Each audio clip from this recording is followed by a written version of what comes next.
So, second guest is Emma. She's been training with us for a year now. We had set some goals and we'll go straight into it. So, not a lot of intro. Emma's from Australia and she can tell you a little bit about herself. Emma. Okay. Yeah, so I'm from Perth, Western Australia. I grew up there. I was a dancer growing up and very into outdoor sports mostly. Very fit and active most of my life. In 2020, I moved to Saudi Arabia for work. I spent 3 years there and a lot of habits changed and I found myself in Greece in 2023, quite out of shape with some really bad habits. What led me here eventually to you. How do you think small bad habits start? For me, it's always tied to stress and energy. The change in lifestyle, moving countries, living in Saudi Arabia, my job was incredibly stressful and I just had less energy and resources mentally to take the steps I needed to care for myself at the end of the day. It was just about survival. Start with things like having a tub of ice cream. Makes you feel good for that short period and then I go to bed and I get up and I just drudge my way through the day and then that ice cream or chocolate becomes once a week and it's an easy way to get a bit of a dopamine hit. Yeah. And fatigue is the biggest hindrance in terms of maintaining good habits.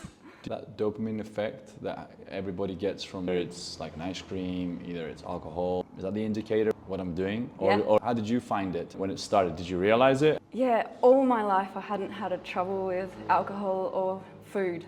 In hindsight, I would say get onto it ASAP, but I hadn't experienced that in the past. I think in hindsight, I just didn't know it was going to end up so bad. Started to know I've let myself go, moved to Greece. I'm sure I'll fall back into my normal habits. Wasn't the case.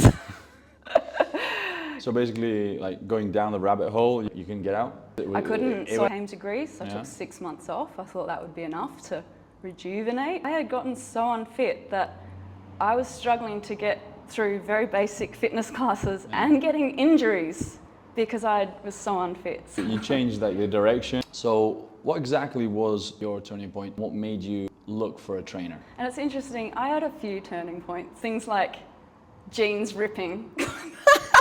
When I put them on and they rip in the butt and I'm like, this is a wake-up call, you need to take some action. Ripping jeans? Yeah, I know, it's a huge worry, isn't Ripping it? jeans? Yeah, literally just doing up the zip. And there they go. It's gone. Right. Holy moly. Imagine when people do get to that point. So I did have some flags and I did try and take action. Here, my turning point was attending these fitness classes, which were great socially, really struggling to keep up with a lot of the elder ladies with sore knees, backaches and back issues and ending up at the physio. The injuries were like, I need to do something about this seriously. I want to set the tone for the rest of my future. It's going to take one-on-one for the motivation. That's actually a really good point. When people actually get off the couch, I want to do something. They do stuff like with more energy, more intensity. I think what people should check out there, periodize and come step by step by step, help build up either strength or endurance or whatever it's to actually get into the habits of training. Yeah. Being strong gives you the opportunity to live better and move better. Yeah. You need to be strong, Yeah. your joints, your body, your core, everything, so you can actually perform everyday life. Yeah, for me it was, I love to travel. When you're traveling, you're going on walks or like hiking with friends and I love these sorts of activities and I was so unfit that I was panting and puffing. Yeah, I got that experience a long time ago to go snowboarding and skiing. Yeah. So we all went down, me, my brother, we're always into sports. My mother wanted to join. And we were like, yeah, great, that's great. She's got high energy and she's always going and it's like, yeah, mom, you got this and easy. She walks over, she just gets really tired. She falls over in the snow and she says, just leave me here.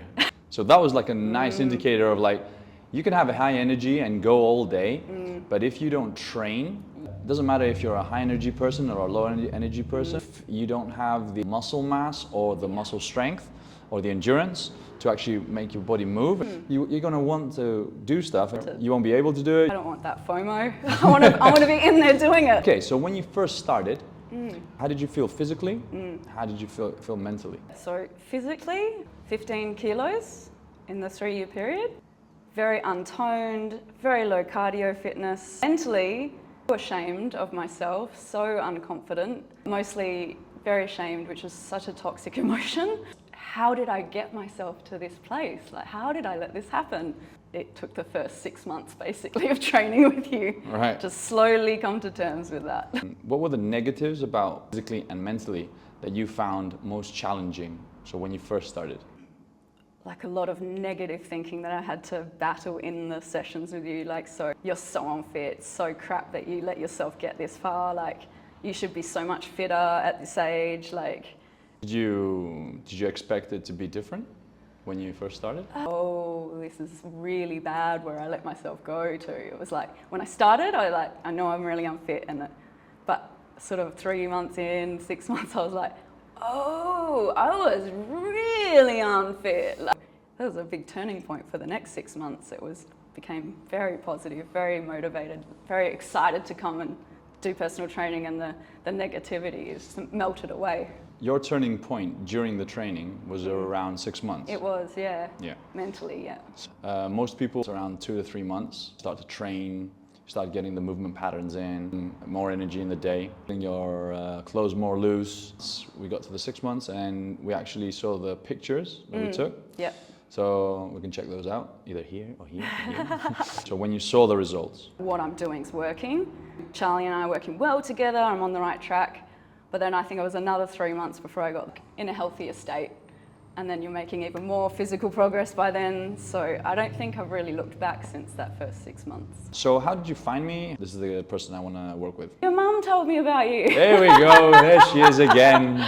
But I looked at others as well. I got quotes from different trainers that Yeah. I found. The difference with you was you got back to me straight away and you're like, yep, let's start on Sunday. So I was like, yep, him. Keen to find someone that was going to be a bit gentle at times with tears are falling in these sessions. And so I was incredibly relieved when over time, when you're spending 3 sessions a week with someone for 12 months, they're going to see you in different forms. You saw me ill, tired a lot, and you were just so good at just subtly shifting things as needed, just sensitive to those changes. Basically to the point needed. Exactly. Yeah. There is a cloud upon my head. I'm a hard trainer, I'm a hard person. What was your experience with that? I disagree. You definitely set the bar high, but you adjust it. You have a good instinct, I believe, from my experience, of adjusting as necessary. So when I leave, I feel like I've pushed as hard as I could, but within the realm of what I had to give that day. Yeah. I think it's vital for people to understand that trainers should be like a chameleon. The other thing I was just thinking of that I really appreciated about you was when we first met, we were on the same page with the time frames. Had figured out it was not going to be a 3-month journey to fitness and I needed a minimum of 12 months, and you were just like, yep, agree with that. That was another reason I was like, yep, Charlie. When we started training, what was your first impression, the programming, and what stood out? A lot of strength and weight stuff, which I haven't historically done my whole life. Did know that that was going to be the right course for me. I was unsure about doing weights because pretty much the last 12 months we've done weights every session, and I wouldn't have it any other way now because I'm so much stronger than I've ever been in my life. So it works. What you did works. My initial impressions of you were super professional and very experienced. It was more modest, sort of humble. Did you have any doubts or hesitations? A couple of times where things were just difficult, like doing chin-ups in the band. I remember not being able to do even one with the band. Yeah. But you were like, cool, we changed and put something. And now I can do them, maybe only 8 or so, but but yeah, I think if I was ever like, oh God, there's no way I could do that. You know when you say, I can only do 8 with a band, do you think like that because in your mind you're actually saying, I want to go further and do 8 without a band? It's primarily my Aussie self-deprecating. There is also an element of, oh yeah, I'd love to be able to do them like I've seen some of the other ladies do in here, like just the crazy stuff they do. That would be pretty cool to work towards something like that. Do you see the other ladies as a motivation? Yeah. And was there any point that you saw them as, oops, that's a bit too much? No, always like, wow, strength is impressive. So you had a year of training, changed your body composition, we changed the percentage of fat you had on your body, you got stronger. How was the first month or 10th month? What was the big difference for you when you passed the 6-month point? Each month, it's those small little changes that I haven't had to consciously plan and think. You've got it all. You're like a steady hand on the tiller, kind of guiding me through. Because a lot of people try to do big jumps, and a lot of people don't understand that small increments, small jumps. There's so many variants that you can play with. So time, weight, consistency, frequency, holds. You can still evolve, still progress, still get better. What was the toughest thing you actually went through? Well, I guess like I found injuries incredibly frustrating. It's mentally hard what I'm going through the first 6 months, and I'm doing all that, and then I'm getting these injuries and I'm at the physio all the time. I learnt pretty quickly was that exactly what you said. You'll just change it up and we'll work around it. You were great at that, so we weren't exacerbating any injuries. A lot of people, some are really tough. You get mentally hit as well than just physically. Yeah. And you've got to change like your day-to-day life. People that do that, they're mentally more tougher than others. And for me, that's more a reason to, pay for someone with the right experience. Like, what was the best reward mentally and physically? The strength, like all those weights. I'm doing open water swimming and I'm loving it, like mentally and physically, and just being in the ocean is my happy place. And I'm swimming better than I have my whole life. I can swim kilometers just because of the upper body strength that I've got from all these weights. And it's that strength and sort of feeling strong mentally, but also very much physically has been a surprise for me. And yeah, but you're talking about like everyday stuff, going up a ladder, being on a boat, swimming, probably taking the groceries home, lifting those water packets into the car. I've heard that so many times. Yeah. You've lifted the water packets, like, oh, I can run up the stairs, and this is it. And like, yeah, exactly. And that comes from strength. Oh. The main habits that you've changed and that you have now that are good habits. Initially, the eating. So I have always been a healthy eater, largely lived on a Mediterranean diet. With main changes we made in the diet were but adding a lot of protein, which I had sort of thought that protein was a bit fattening and that it's better to live a bit more vegetarian, sustainability wise. And so I have never eaten so many eggs in my life.